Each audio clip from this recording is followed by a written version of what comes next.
Ah, summertime. When the days grow sunny and warm, residents in King County head outdoors. One of our favorite pastimes is gardening, and it shows. Gardening is a great way to enjoy nature, exercise, and spend time with your family. But gardening usually involves watering, and many households see their water bills double or triple in the summer because of the extra water used outdoors. This can put a strain on your wallet. But water utilities also have to spend more money for larger pipes and pumps to meet this increased demand. If we use our existing water supplies more efficiently, utilities can keep operating costs lower and defer the need for new water supplies far into the future. Even small changes in how you operate your sprinkler system can have a big impact on your landscape, your water bill, and your water supply for years to come.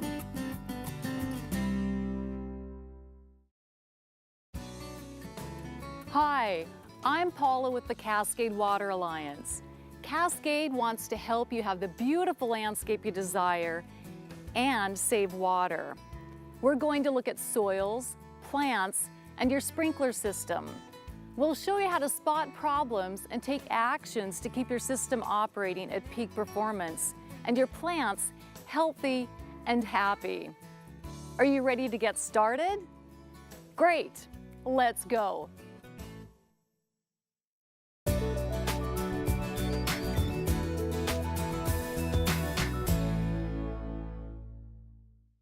To understand your landscape, we need to start with the soil. Soil is not just plain dirt. It's a complex medium composed of air, water, organic and inorganic matter, and billions of tiny organisms. For our purposes, though, we're concerned with how the soil absorbs and retains the water, and this is determined by soil type and depth. There are three basic soil types: sand, silt, and clay. Sand particles are the largest, clay the smallest, with silt in between. Soils are a combination of these three types, but most tend to have more of one or the other, and this is going to affect how you water. For example, soils high in clay absorb and drain very slowly. If you have a heavy clay soil, it's important not to water too much too quickly, or the water will run off the surface and never make it to the plant root zone. On the other hand, sandy soils drain very quickly, making it easy to overwater because the water passes below the root zone. In either case, the water isn't getting into the root zone.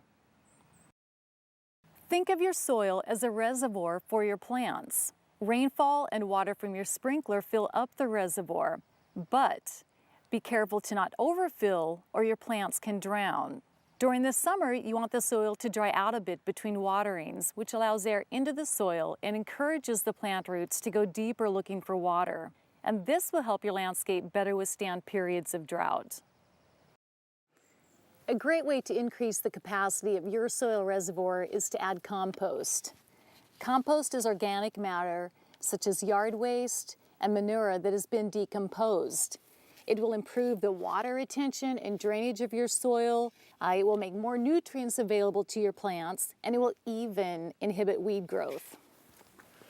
Spread a few inches of compost in your planting beds. Over time, microorganisms will break down the compost, but you can add more every couple of years. Remember, healthy plants start with healthy soil. So take some time to get to know the soil in your yard, and this will help when it's time to run your sprinkler.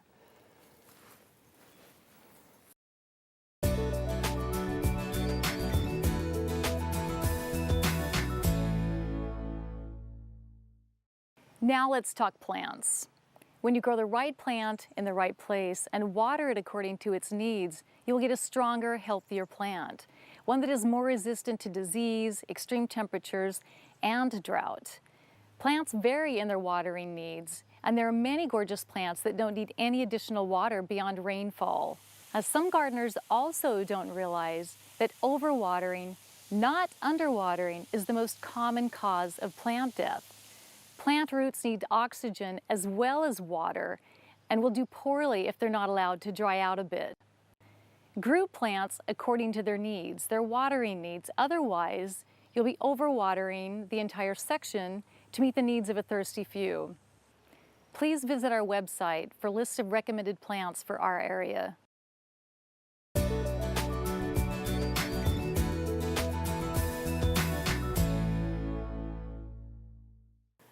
If you don't mind a little exercise, a manual sprinkler can be a very efficient way to water, as long as you follow a couple of guidelines. Try to find a sprinkler that matches the area you want to water. Many sprinklers have spray patterns that can be adjusted. And oscillating sprinklers tend to water with larger droplets, so less water will evaporate. For very small areas between hard surfaces and structures, it may be easier to water by hand. A common source of leaks is where the hose attaches. Over the watering season, this can really add up. These leaks are usually caused by a worn out or missing washer. This is an easy repair. There are two types of washers, flat and O-ring. Installing an O-ring washer will generally fix the leak.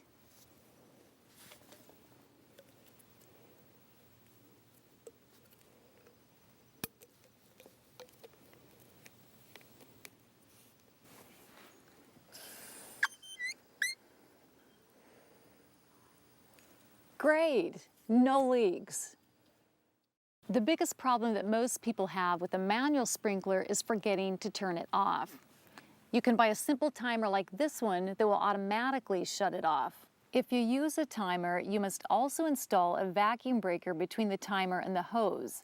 The vacuum breaker ensures that no contaminated water can accidentally be drawn back into the plumbing of your home. As far as determining how long to run your manual sprinkler, watch the scheduling section and we'll show you how.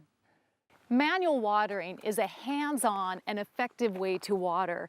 If you're an avid gardener and in tune with your landscape, it's a great option. Now let's move on to automatic sprinklers.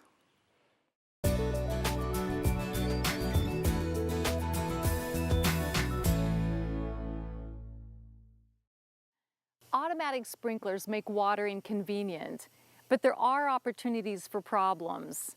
We're going to show you what to look for and how to address any problems you find. It's important to inspect your sprinkler system at the beginning of each season and monthly after that. Damage can occur from lawnmowers or vandalism or through normal wear and tear.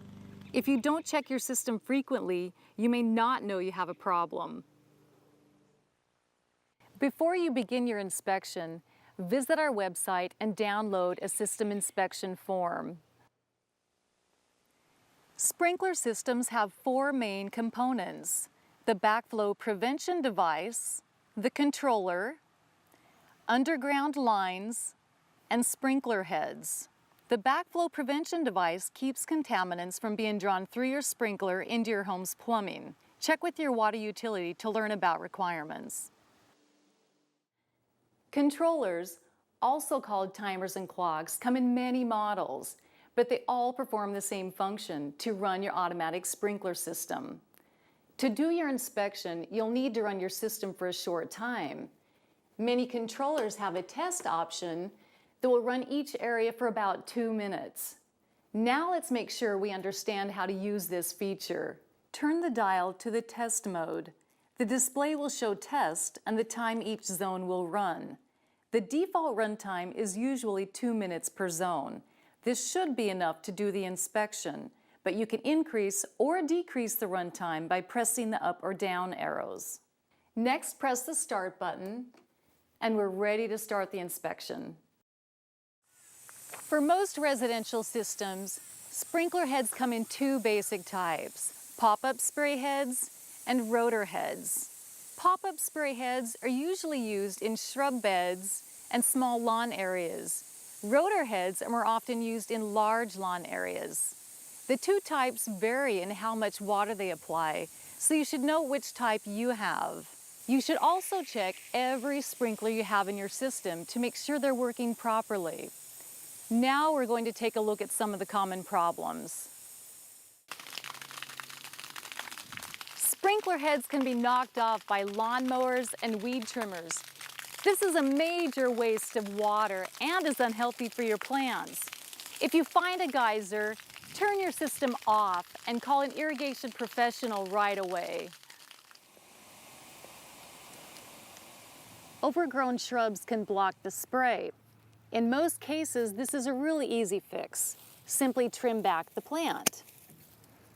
If that is not an option, an irrigation professional can install a riser or move the sprinkler to another location. Sprinkler heads can be turned the wrong way, applying water to the pavement or against your house. You can usually fix this by rotating the sprinkler head back to its correct position. However, if the sprinkler head won't easily turn, don't force it or it could break. If the system pressure is too high, the sprinkler heads will mist and the water will evaporate. This can be fixed by lowering the system pressure, but that's a job for a pro. Runoff occurs when the soil cannot absorb the water fast enough. This is a common problem, especially if you have clay soil. You may be pouring expensive drinking water down the storm drain. To prevent runoff, use the Cycle and Soak feature on your controller. We'll show you how to do this later. As you perform your inspection, keep an eye out for wet spots where you wouldn't expect them. These can indicate a leak in the underground line. If you find a spot like this, contact your irrigation professional. Another indication of a leak is a zone where the pressure seems too low. If the water from the spray head is dribbling, you may have a leak in the underground line. Sprinkler systems water different areas of your landscape in sequence. These areas are called zones. In a well-designed system, each zone contains plants with the same water needs. However, your system may have zones that include both grass and shrubs. These are called mixed zones. And if you water enough to keep the grass green, you're probably overwatering the shrubs. If you have mixed zones, you can remove either the grass or the shrubs, or you can have an irrigation professional separate the areas into two zones. In some cases, it may be easier to shut off some of the sprinkler heads in the beds and water the shrubs by hand. You can shut off some sprinklers by tightening the screw at the top of the sprinkler head. This is usually a pretty simple task. If you have any problems, turn it over to a professional. As you can see, there are plenty of things that can go wrong with your sprinkler system. The key is observation. Get to know your system well and inspect it every month. If you find problems, take care of them right away. This will keep your plants looking great and your water bills from getting out of hand.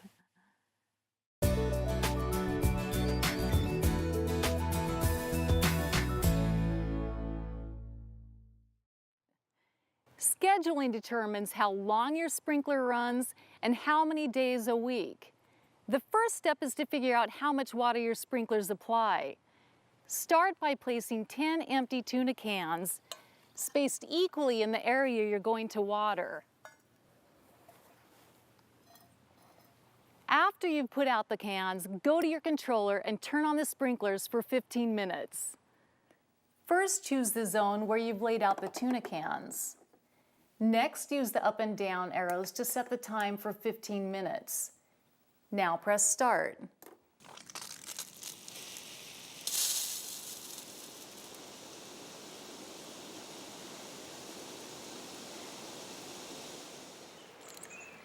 Once your sprinkler has shut off, take a ruler and measure the depth of the water in each can. Calculate the average depth of all the cans and multiply that number by 4. This is your sprinkler's hourly watering rate. Now you can go to our website and download a worksheet to calculate your own customized schedule. The schedule you create is based on how much water your sprinkler applies. But you can fine-tune this schedule by looking at the soil after you water. Grab a shovel and see how deep the water went. Water should go 4 to 6 inches deep each time your sprinklers run. If the water only went 3 inches deep, increase the run time by a couple of minutes. If the water is going below the root zone, decrease the run time. You may have to experiment a little to make sure you're getting water to the right depth.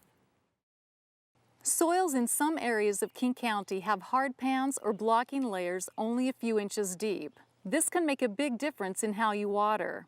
If you dig your shovel into the ground and it feels like you're hitting pavement, it's likely a hard pan. If you have hard pan soil, you won't get water to go very deep. Unfortunately, you either have to water for shorter times, but more frequently, or undergo a major innovation to improve your soil. Also pay attention to rainfall. King County typically receives a significant amount of rain in the spring, and you may not need to run your sprinklers at all until June or July. Let the soil be your guide. If there's plenty of moisture in the soil, don't water.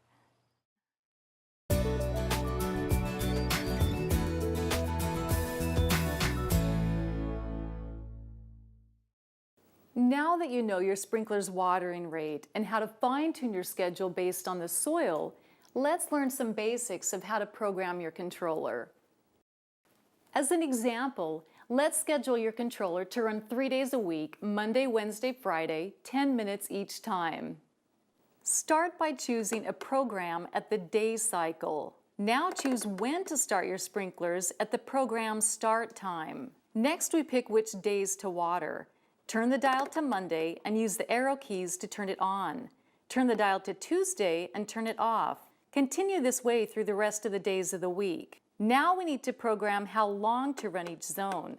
Turn the dial to one zone at a time and use the arrow keys to set the time. Keep in mind that grass and shrubs have different watering needs, so the run times won't be the same for every zone. Many controllers have a variety of features that help you use water efficiently. The cycle and soak feature breaks the runtime into 2 or more periods so the soil has time to absorb the water. Here's how to set it up with this controller. First, pick a new program. Go to Program Start Time and set 2 separate start times for the program. Set the run times for each zone you want to program using cycle and soak. Controllers vary from one model to another, so look at your owner's manual or talk to an irrigation professional for more information about your controller.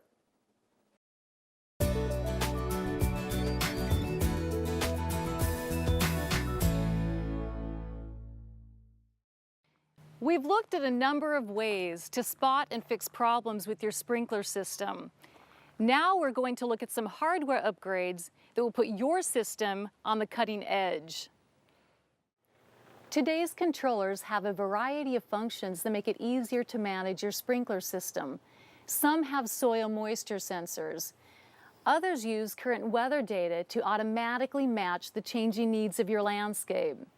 If your controller is more than 7 or 8 years old, consider upgrading. You've probably heard of drip systems. Drip systems apply water slowly and directly to the root zone instead of spraying the water in the air where it can evaporate. Drip systems are great for vegetable gardens and shrub and flower beds. Some drip lines have built-in water emitters, which is great if plants are equally spaced. It's okay to cover the drip line with mulch, but don't bury it in the soil. Another type of drip is microsprays. Microsprays are very small sprinklers that water exactly where you want to. They're easy to add or move, and you can even adjust the water output to meet the changing needs of the plant over time. A rain sensor is a device that shuts off your sprinkler system when it rains. Rain sensors are inexpensive and can be easily installed on most automatic sprinkler systems. Visit our website to learn more about rain sensors. Some new sprinkler heads have high-tech features that use water very efficiently. This one has a built-in check valve that prevents water from draining once the sprinkler has shut off. Ask your irrigation professional about upgrading. When you're upgrading, look for the WaterSense label. The WaterSense label means the product has been certified for efficiency and performance. There's a lot of new irrigation technology to keep your landscape vibrant and beautiful while still using water efficiently.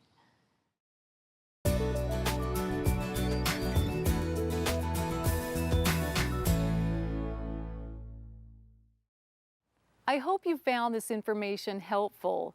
Let's briefly recap what we've covered. No amount of water or fertilizer will make a plant healthy if it's in shallow or poor soil. Amend your soil with compost, especially if it is heavy in clay or sand. Plants are like people. They each have their own likes and dislikes. Get to know the soil, sun, and water needs of your plants and place them accordingly. Make it a habit to inspect your sprinkler system in operation at the beginning of each season and each summer month. If you find problems, take care of them as soon as you can.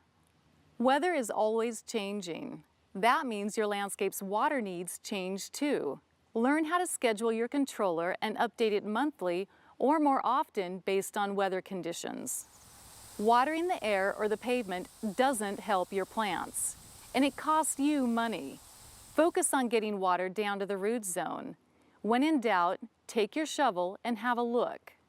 There is amazing new irrigation technology to provide your plants just the right amount of water. If your system is outdated, look for new sprinkler hardware. And if you don't have a rain sensor, get one. Visit our website to find the forms referenced in this program, as well as other resources to help you conserve water in your landscape and home. Attractive lawns and gardens are a wonderful asset to your home and family. You can have a beautiful landscape and save water. I'm Paula with Cascade Water Alliance. Thanks for watching and happy gardening.